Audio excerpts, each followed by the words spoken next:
Hello everyone, you're listening to The Right Side of Gaming. Today we're going over the Unearthed Arcana Draconic options, and I will admit this one slipped by me just a little bit. This particular Unearthed Arcana gives us variations on Dragonborn. When I think of Dragonborn, I think of the 4th edition Dragonborn, I think 5th edition, they're pretty similar. But this gives us 3 different variations on them. The Chromatic Dragonborn, the Metallic Dragonborn, and the Gem Dragonborn. Now normally in D&D you have your Chromatic Dragons, which are typically your evil dragons, your Metallic Dragons, which are like your good dragons. I actually had to look up the Gem Dragons, because I hadn't really run into them before. It looks like they were a thing in 3rd edition. They were more psionically oriented than the other dragons. And I guess the major dragons, like your dragon gods, like the Chromatic Dragons have Tiamat, which has, she has 5 heads, and they're the same as like your Chromatic Dragons. And then you have your good dragon, Bahamut. And together the two of them had a dragon god heir, Sardior, a ruby dragon, and I guess that's where we get the gem dragons. I didn't really see them much in 4th edition. I think people are saying the reason we probably didn't see them sooner in 5th edition is because they hadn't figured out how they wanted to handle psionics in 5th. In 3rd, it was a little complicated. They had like the psionic PowerPoints and stuff like that. In 4th edition, you had a little bit of that with one of the psionic classes, but for the most part, they followed the same structure as the other classes. And psionic was just another power source keyword type of thing. It was more flavor than determining a bunch of different mechanics. Now, before we get into what makes these various Dragonborn variations different, I want to go through and take a look at sort of your base player's handbook Dragonborn. Okay, they have the same type of draconic ancestry, which determines their breath weapon and damage resistant types. And you can see they have a little chart here. I'm not going to go over it. But you can see that there's a mix. Some do their breath weapon damage in a line. Some do it in a cone. Some have dex saves. Some have con saves. And it's really just sort of a mix as to which gets the line and which gets the cone, because it's not, based on damage type necessarily, because you see fire in both. It's not based on metallic or chromatic, as you can see you have a mix of both on line and cone. You had all your normal basic stats like your size, your speed, all the other stuff. But your basic racial abilities were the breath weapon and the damage resistance.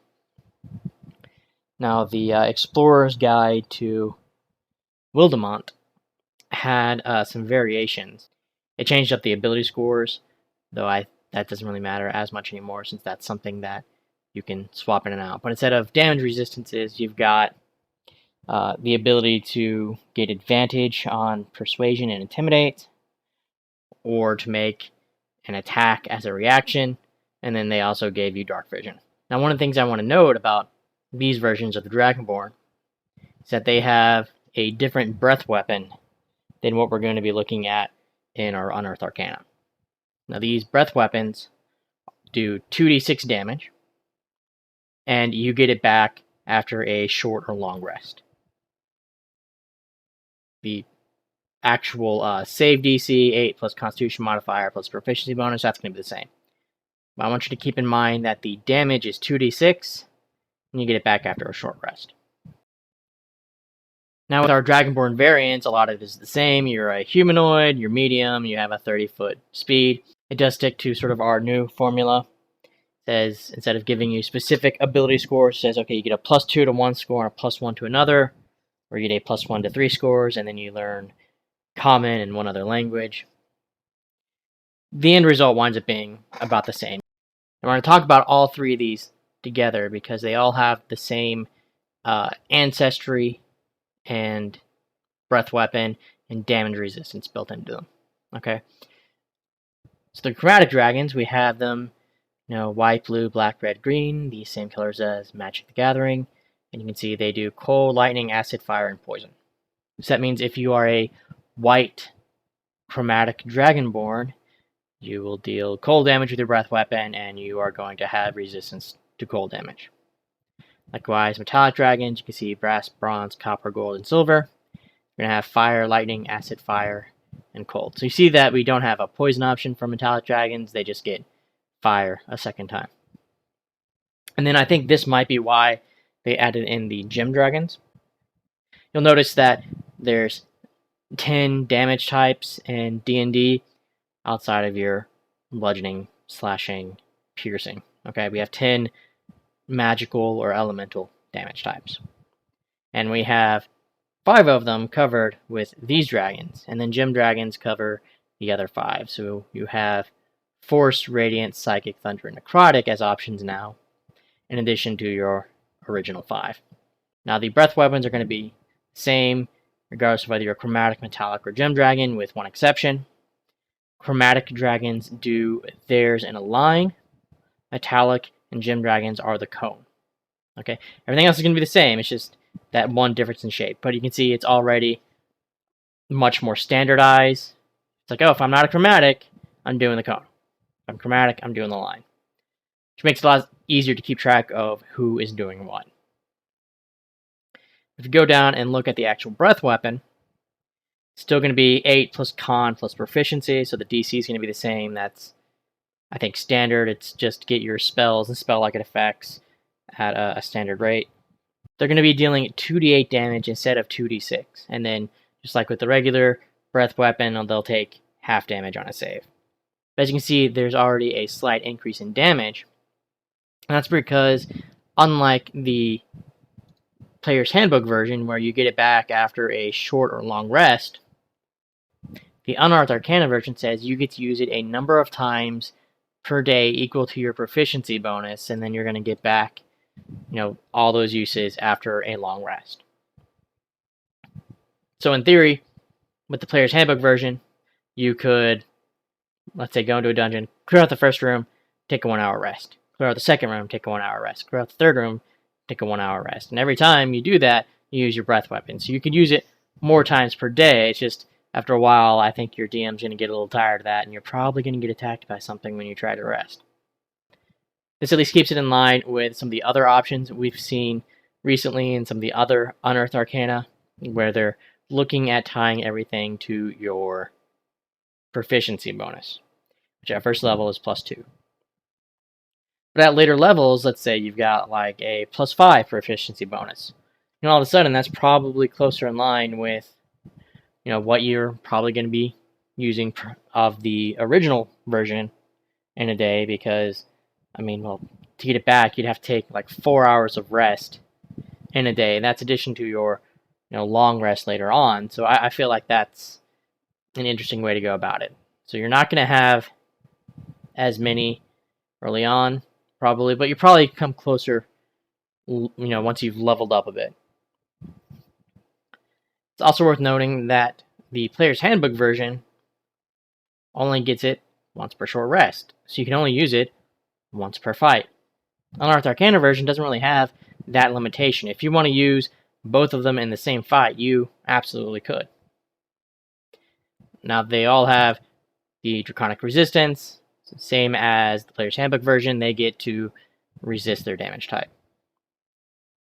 And then to sort of help balance things out, because technically early on they probably aren't able to use their breath weapon as much, or it might depend. So you get that extra damage, but you also get an additional ability based on which type of dragon you are. So the Chromatic Dragons get Chromatic Warding, and starting at level 3, as an action, they can become immune to their chosen damage type for 10 minutes, and you can use that once per long rest. You use it, and then you get it back after you finish a long rest. The Metallic Dragonborn have a little bit more of an offensive option. They have a Metallic Breath Weapon. So starting at 3rd level, you can replace one of your attacks with the Metallic Breath Weapon. This can be a 15 foot cone. It's going to be the same DC as your regular breath weapon. And when you use it, you're going to choose a strength save or a con save. If you do the strength save, your targets are going to have to make a strength save or be pushed 20 feet away and knocked prone. Or if you do the con save version, they have to make their save or become incapacitated until the start of your next turn. And then again, you get that back after a long rest. Finally, you have the Gym Dragonborn, who actually get a couple of things. First, they get Psionic Mind, which is going to let them speak telepathically to any creature that they can see within 30 feet of them. You don't have to share a language, but they need to at least be able to understand one, which I think is their way of saying it has to be an intelligent, sentient creature. You can't use it to talk to a squirrel or something. And it also doesn't let the creature respond telepathically. So you can say things to your party members, but they can't say things back to you telepathically. And then starting at 3rd level, they can use a bonus action to temporarily summon these spectral gems that match their ancestry in the shape of wings. I'm guessing it's sort of a spectral version of the wings of the gem dragon themselves. And you can sort of see, I think this is the only picture we have from any official product. This is the adult sapphire dragon from something that Wizards has put out. But those wings are going to last for 1 minute, and you're going to gain a fly speed equal to your walking speed, and you can hover. And then you get it back after a long rest. So I think there's some interesting options here. You're getting a little bit more than you would versus the player handbook version in terms of the number of powers. The Dragon Breath is going to be a little bit harder to abuse because you're using it a number of times per day equal to your proficiency modifier instead of, maybe cheesing things a little bit with a short rest. But to make up for, you do get the extra ability and you do get the increase in damage. So I kind of like this better. And I should probably mention on both the, Unearthed Arcana versions and the Player's Handbook version, they both scale with level, going up to 5d8 at level 17 for this version, and then 5d6 at 16. So it's almost the same with the Player's Handbook version. It's pretty close as far as how it scales and at what level. But you do want to doing a little bit more damage with the Draconic options for whatever it's worth. Next, they gave us another Kobold option. In the original Kobold that we've seen, which was Volo's Guide to Monsters, you still had that, I don't necessarily want to say evil, but it still was meant to play those Kobolds kind of like you would play your villain Kobolds. You wanted to have, them running in packs. In this case, it would be with your party, and they just have that cowardly band. Because one of their powers is literally grovel, cower, and beg, which, it gives your allies advantage, but it's still not really that heroic feel that you might be going for your party members. Wizards of the Coast has been trying to put forth this idea that individual characters might be evil, but the races themselves aren't or shouldn't be. So they don't necessarily want your default heroic kobold to have this cowardly, evil feel to it. So they're going to give us some different options. They still have sort of this part of their lore background that they might be serving or worshipping a dragon, but that doesn't necessarily mean it has to be one of the evil dragons. It could be one of the metallic dragons or something. Because they have that relationship with the dragons, because it might be like literally as part of their blood, or because of their worship or whatever, you do get sort of that coloring to the kobolds. They're still going to be small, they're still going to have a 30-foot speed, they're still going to have dark vision, but they're going to have different abilities. One is Draconic Legacy. And you're going to choose one of these options whenever you select this race at character creation. Okay? So it's not something that you change every level or anything, and unless your DM lets you go back and like change your character specifically. This is one of those, okay, I'm choosing this at character creation deals. You'll either have advantage on saving throws versus becoming or getting over being frightened, or you might know one cantrip from the sorcery spell list, and you'll choose whether or not you're using intelligence, wisdom, or charisma as your ability score for that cantrip. Or you might have the ability to make unarmed strikes with your tail, which will deal 1d6 plus strength bludgeoning damage instead of the normal unarmed strike damage. You're also going to get a Draconic Roar. So as a bonus action, you're going to let out this roar that will affect enemies within 10 feet of you. And until the end of your next turn, you and your allies have advantage against enemies who could hear the roar. And again, they're going to base this off your proficiency bonus. You can use it a number of times per day equal to your proficiency bonus. So in this case, you're letting out a powerful Draconic Roar versus just cowering and begging.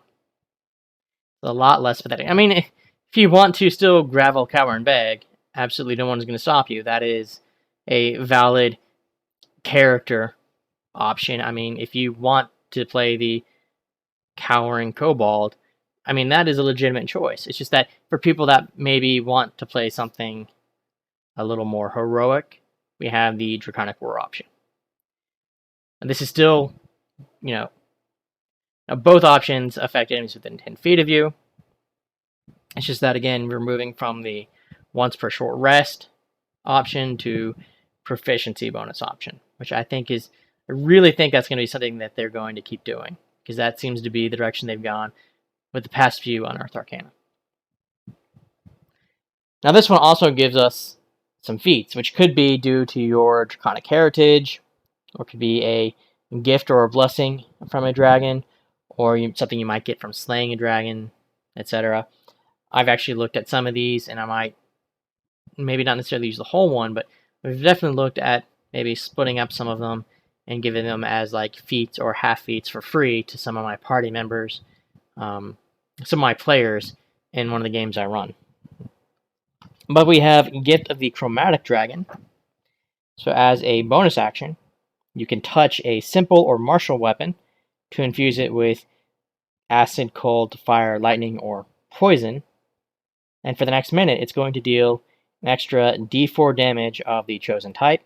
And you can use that once per long rest. Also, whenever you take acid, cold, fire, lightning, or poison damage, you can use your reaction to give yourself resistance to that particular instance of damage. And that's going to be a number of times per day equal to your proficiency bonus. Naturally, we also have a Gift of the Metallic Dragon and Gift of the Gem Dragon. Gift of the Metallic Dragon lets you learn Cure Wounds, which you can cast without spending a spell slot once per long rest. Of course, you can still cast it afterwards, using your spell slots. And you're going to be using Int, Wisdom, or Charisma, which you're going to choose whenever you get this particular feat. And you also have the ability to sort of manifest these wings to protect yourself or allies close to you. So whenever you or another creature you can see within 5 feet of you is hit by an attack, you can use your reaction to sort of make these spectral wings appear from your back. And you'll roll a d4 and grant a bonus to the target's armor class equal to whatever you rolled. And that part you can use a number of times per day equal to your proficiency bonus. So again, we're seeing more of the once per long rest and then the proficiency bonus stuff. And we're moving away still from the once per short rest. Finally, we have Gift of the Gem Dragon, which is going to increase your intelligence, wisdom, or charisma by 1 to a maximum of 20, because we always have that cap on there. Whenever you take damage from a creature that is within 10 feet of you, you can use your reaction to hit them with a blast of telekinetic energy. And they'll have to make a strength save versus your save DC, which is going to be 8 plus your proficiency bonus plus whatever ability score you increased with the feat. So if you used Gift of the Gem Dragon to increase your intelligence by 1, you would use your intelligence modifier. Simple enough. And if they fail, they're going to take 2d8 damage and be pushed back 10 feet. And you can use that a number of times per day equal to your proficiency bonus. Finally, they also included a number of spells. I'm not going to go super in depth with them, but you can see that we have a handy little chart that tells you the level of each spell, what school it goes into, whether or not you have to concentrate. You'll notice none of these are rituals. It also tells you what classes have this spell on their spell list. So we have Draconic Transformation, which is going to do exactly what it sounds like. It's going to make you a little bit more dragony. You're going to get in Blindsight, Incorporeal Wings, a Fly Speed, and a Breath weapon that you can use whenever you cast a spell, and then as a bonus action on each subsequent turn. So if somehow you don't think you're as dragony as you could be, maybe you took a Dragonborn race, you took something like the Draconic Sorcerer class, and you're still like, not as much of a dragon as I should be, this will definitely get you a little bit further along the way. We have Fizzband Platinum Shield, which I guess is one of our platinum dragons, maybe. But you're going to create this silvery light around a creature of your choice, although you can move it to other creatures afterwards. And the light is going to grant half cover, resistance to acid, cold, fire, lightning, and poison damage. And if they're subject to an effect that lets them make a dex save to take half damage, they take no damage on a successful save and half damage if they fail. I think we see that as an option with some other stuff in the game. This is just one more time or one more place where you can gain that specific ability. And then again, you get other extra stuff on top of it, like the half cover and the damage resistance. We have Flame Stride, which is going to increase your speed by 20 feet, and you're not going to provoke attacks of opportunity when you do so. And when you move within 5 feet of a creature or object that isn't carried, it takes 1d6 fire damage from your flames. Obviously, that's only once per turn. You can't just run in a circle around someone over and over again trying to make them take extra damage. But you can upcast it. Now, if you want to cast it at, 4th level or something, or 5th level, or whatever. For every level above that you cast it, you're going to move an additional 5 feet and deal an additional 1d6 damage. So you can really stack that up. We have Icing Death's Frost, a 2nd level spell that's going to be a 30-foot cone, and the target is going to make a con save or take cold damage and be covered in ice for 1 minute, or until a creature uses its action to break the ice off itself or another. So you can use your action to break out of the ice yourself, or you can have someone else try to smash it off of you.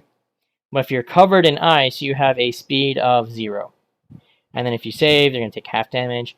And then you can cast it at a higher level to deal more damage, but it doesn't really affect, you're not going to slow them past 0, or you don't get additional effects past the slowed speed or anything. If you cast it at a higher level, it's just additional damage. We have Atheist Mischief. You're going to fill a 20-foot cube with Fey and Draconic magic, and then you roll on the Mischievous Surge table down here, which gives you an effect, and you can move the cube up to 10 feet at the start of your turn and re-roll on the table to change the effect if maybe you didn't get one you liked the first time. But the table itself is kind of interesting, I guess. You can charm them with the smell of apple pie. You can blind them with flowers that spray water. You can incapacitate them by making them giggle, and then you move them in a random direction. Or you turn the ground into molasses-covered difficult terrain. Some of those might be more appealing to you than others. We have Rallotham's Psychic Lance, a 4th level spell. And you can aim it at someone, or you can say the target's name if you know it. And if they're in range, it becomes a homing lance that ignores cover and invisibility. And then it dissipates, and you don't use the slot if it's not. So, if you're just fighting people and they're out in the open, it's just a normal spell. If you say their name, it hones in on them. If you can't see the person, if they're behind cover or they're invisible. If you know their name, you can say their name and it will hone in on them, even if they're invisible. It's a great way to find invisible people. And if you can't find the invisible person, maybe they went invisible and ran away and you don't know that, your spell will just fizzle and you know that either A, you didn't get their name right, or B, they're just not in range. But the target has to make a save or take psychic damage and be incapacitated, and they'll take increased damage at higher levels. Finally, you have Summon Draconic Spirit. It's a 5th level spell that does exactly what it sounds like. You're going to call forth on this big dragon spirit, and it has its own stat block that you can kind of look through if you want. But you can make it a chromatic, metallic, or gem dragon. It's going to have its own breath weapons and multi-attack, and it's going to become stronger based on the spell slot level. So if you cast it at a higher spell slot, it's going to have a bigger armor class, it's going to have more HP, it's going to deal more damage, and it's going to make more attacks. Honestly, I feel like I know several players that even if they didn't enjoy some of the other stuff in here, they would like being able to just summon their own giant dragon spirit to attack people with. And that's all I had for today. Thank you guys so much for listening. If you'd like to leave a like, comment, subscribe, that'd be great. If not, that's okay too. I understand. Either way, I hope you have an awesome day, and I will catch you next time.